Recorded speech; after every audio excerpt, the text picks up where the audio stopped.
How is it going, everyone? We've got the Freewing twin 80 millimeter MiG-29 here. So this jet, it's new to me. It was lightly used when I picked it up, but couldn't pass up this deal.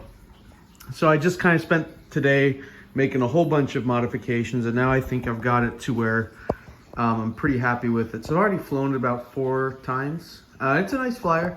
You know, I definitely like how it can do really cool aerobatics. Powering it, it's got twin 80 millimeter FMS fan units and then twin Predator, I believe 100 amp or 120 amp ESCs in there. So it's got a nice in-runner power system that's been done up there. A couple of mods I've done cosmetic wise. Changed out the pilot figure because the original one is just looks terrible, so he looks a little bit better sized for the aircraft. I added a red flashing strobe right here, and you know, just because the MiG-29s do have a strobe there.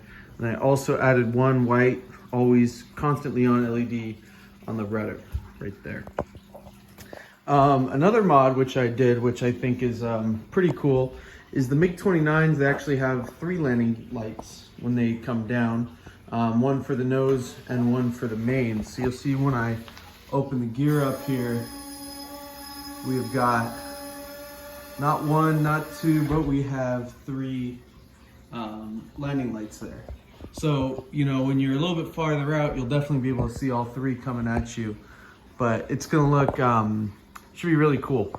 So how I did this, and I used to have this set up where I could actually, the doors would close when I would bring the gear down, so it was a 2-stage.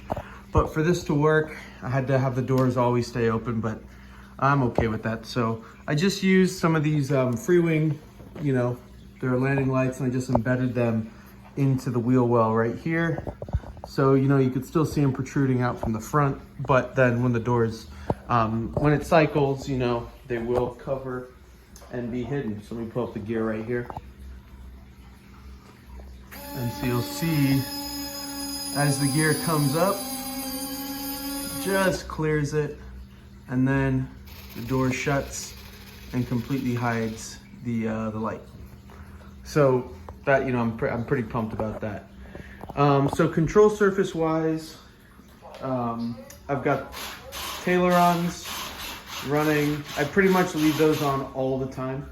I always prefer to have Tailorons when I fly, so that's always set up there. And of course the thrust vectoring is running, and then I can turn it off as well, because I don't like to take off and land with the thrust vectoring, and you know, I only turn it on occasionally during flight for certain maneuvers, so it's nice that I can turn that on and off as I please. What else? It's also got cyclone afterburners, and you've probably seen them flickering. I don't know why they're flickering. Maybe that's just how they work. I've only used 5280 RC ones before, but the jet came with these. So, you know, once you give it some throttle, then they act normal, but maybe I'll just have to put up with this. But yeah, so there's, you know, most of the setup. I covered the jet with Minwax polyacrylic, so it's got a nice glossier sheen to it, so it should show up really nicely in the daytime. And then here's the underside of it. So got my one 6S5000, 2 6S5000. This is the lead just for the afterburners. Running a Archer FreeSky SR10 Plus right here. I've got my vertically mounted antenna. I made a little mount for it, and just kind of wanted to keep it right there in the center, and then other antennas right there.